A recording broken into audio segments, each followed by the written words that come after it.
You're watching KUJH-TV, Lawrence. KUJH-TV News starts now. Good afternoon, I'm Katashi Kumar and thanks for joining us. Lawrence-based websites may test your patience today. Many Knology internet services crashed around 4 this morning. If you have been trying to log on to Kansan.com, LJWorld.com, or any Lawrence District website, you'll find an error message on the page. Cable TV is not affected, but Knology is working to get internet services up and running as soon as possible. We'll update you on this as it progresses. As part of AIDS Awareness Month, the Spencer Museum of Art is unveiling a new exhibit that contains artwork showing the severity of the disease and just how quickly it can spread. KUJH-TV's Matt Gasper has this story. The red ribbons strung throughout campus the past few days were a reminder to students and faculty of World AIDS Day that took place yesterday. With December being AIDS Awareness Month, the Spencer Museum of Art is hosting a special month-long exhibition it calls Arts Against AIDS, with portions of the gallery displaying photographs and paintings symbolizing the effects of AIDS and HIV. Here at the Spencer Museum of Art, each piece in this exhibit represents someone who's been affected by AIDS and HIV in some way. This marks the 30th anniversary since the virus was first detected. Here in Lawrence, the Douglas County AIDS Project, along with the Spencer Student Advisory Board, is hosting this inaugural exhibition. Vice President of the Advisory Board, Sean Kramer, explains the purpose behind it. Being geared towards the arts, we also really wanted to show that it affects the art world and it affects different types of arts. According to the Kansas Department of Health and Environment, at the beginning of the year, more than 2,600 people were presumed to be living with HIV in Kansas. Douglas County reported 95 prevalent cases of the disease. This exhibit will show the impact of HIV on the art world, as well as those affected from their earliest stages of diagnosis. We really hope to demonstrate that it sort of transcends all of these different worlds.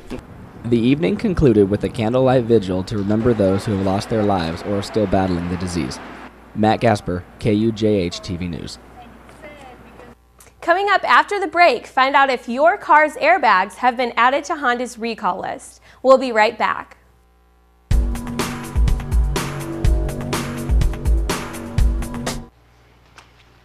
Cotton balls,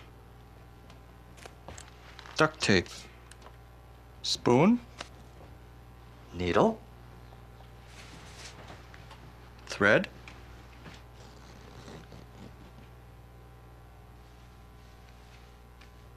scalpel. The smallest moments can have the biggest impact on a child's life. Take time to be a dad today.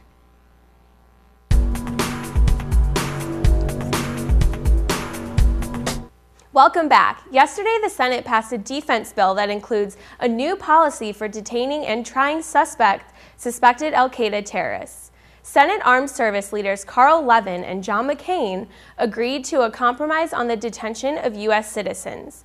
Even though the policy passed of a vote of 93-7, it attracted a lot of controversy during the debate and may draw a presidential veto.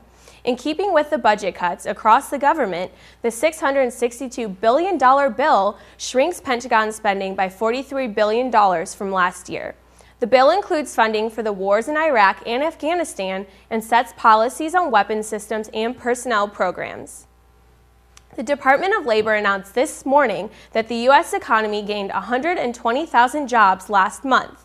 This job increase lowers the unemployment to 8.6%, the lowest level in almost 3 years, as far as people returning to the workforce. However, some economists say even though more Americans got jobs, even more people gave up their job searches. If you drive an older Honda model, you may not be safe on the road. Honda has expanded its previously announced recall of vehicles with questionable airbags.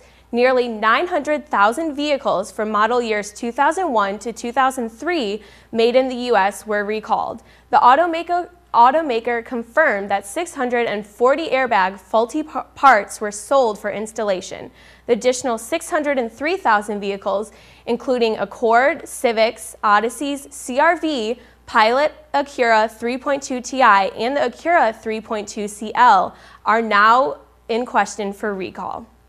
That's all for your noon update. If you see news happening, be sure to tweet us at KUJH_news. We'll see you back here at 2 o'clock for our next update. Thanks for watching.